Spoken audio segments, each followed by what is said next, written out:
Taxpayers paying $1,000 stipend for those in the country illegally to self-deport. That's just one of the headlines you'll find at thecentersquare.com, and the sub-headline being, well, first to use it was a Honduran in Chicago. It's Illinois in Focus Daily. I'm Greg Bishop. We'll check this story out from the Center Square contributor, Bethany Blankley, who is on top of what's going on with the border situation.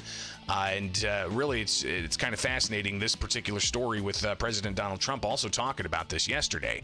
But the U.S. Department of Homeland Security announced another incentive for self-deportation, a $1,000 stipend. That announcement comes 2 weeks after President Donald Trump said the agency would be offering stipends to those who self-deport, as the Center Square reported. At a cabinet meeting last month, we had DHS Secretary Kristi Noem also discussing agency efforts to fund plane tickets for those who voluntarily depart as well. So Monday, the DHS announced a historic opportunity for illegal aliens to receive both financial and travel assistance to facilitate travel back to their home country through the CBP Home app. So this is an app that the Biden administration actually had. The Trump administration is repurposing that to, point it the other way, right? The app was something that helped people that were coming into the country. Well, this app now being turned around, and it's going to help get people out by self-deporting. President Donald Trump yesterday talking about this, and he laid out what his rationale is for all of this. But what we thought we'd do is a self-deport, where we're going to pay each one a certain amount of money, and we're going to get them a beautiful flight back to where they came from, and they have a period of time. And if they make it, we're going to work with them so that maybe someday, with a little work, they can come back in if they're good people, if they're the kind of people that we want in our company, industrious people that could love our country. And if they're not, they won't. But it will give them a path to becoming, to coming back into the country.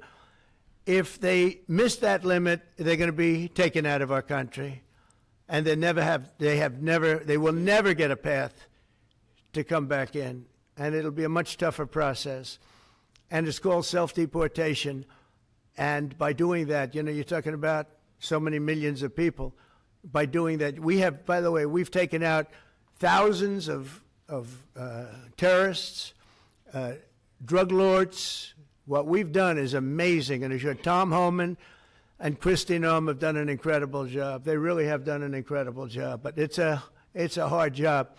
So we're going to have a self-deportation where they deport themselves out of our country, and we'll work with them, and we're going to try, and if we think they're good, if they have, the people we want in our country, they're going to come back into our country.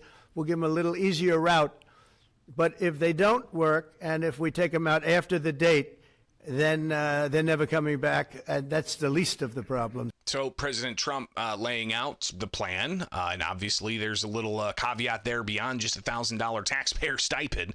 It's possibly working with the U.S. to have a different path to come back to the United States, but only if they take advantage of the self-deportation. Interesting incentives there, but obviously the taxpayers paying for that. So far, thousands have utilized this, and reportedly the first being a Honduran in Chicago. Now, $1,000, the taxpayer costs, paid after they arrive to their home country using the app. Typically, though, if ICE is involved and agents are on the ground, it can cost $17,000 to deport somebody. So this would be a significant savings for the taxpayer.